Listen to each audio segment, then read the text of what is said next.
To get started, what we need to do is establish 3 of our primary colors on our paper. So what I have is I have my paper here, and I found a little circle cap. I'm going to use that as my template, and I'm going to draw a circle in 3 places in the shape of a triangle. So this will be the establishing where my primary colors will live. So there's one, then roughly down here.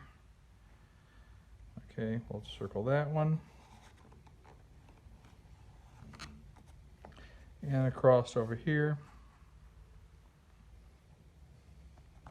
It doesn't have to be perfect.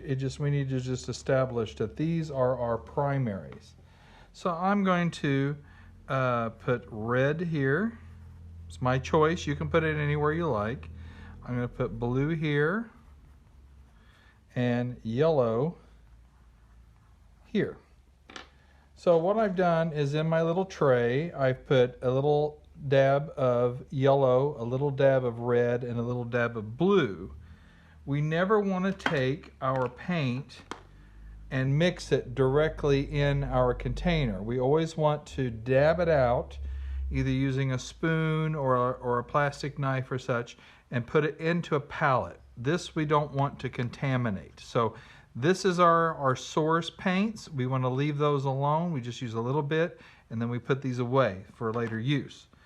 You'll need those for several of the projects moving forward, so we make sure we have a good collection of paint.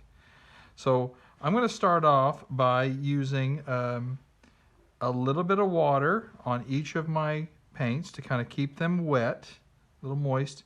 I've got a little bit of yellow on this, so it's kind of dabbling, but that's okay.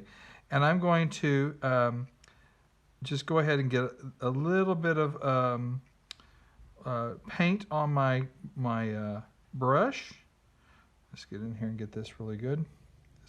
My yellow is a little bit thick, so I need to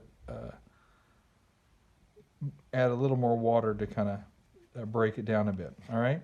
So I'm going to go over here to the yellow, and I'm going to paint that in. Straight. This is direct paint. This is the paint right out of the can essentially, and we're just going to make a circle because there is no color or no mixing colors that can make yellow. All right, so that's my first swatch. Pretty easy, right? We'll go on to the next one. We'll add some blue. This time I've cleaned my brush thoroughly. I got all the yellow out of it. I don't want any mixing at this moment. So I'm going to take the blue and I'm going to do the same thing up on my blue circle.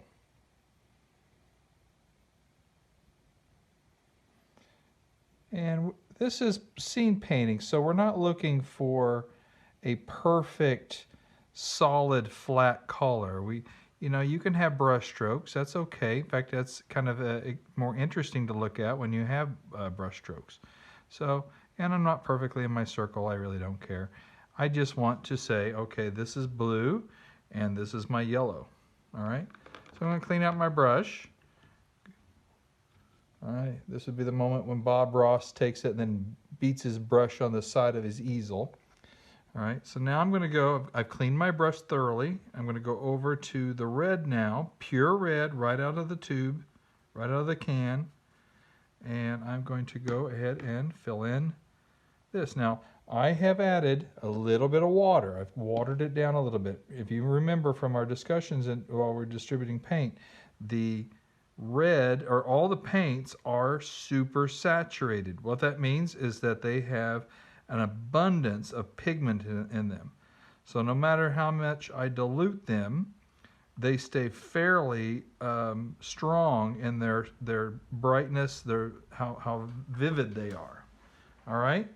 So what you see is our primary colors are red, blue, and yellow, and we've done the first step of our color wheel project.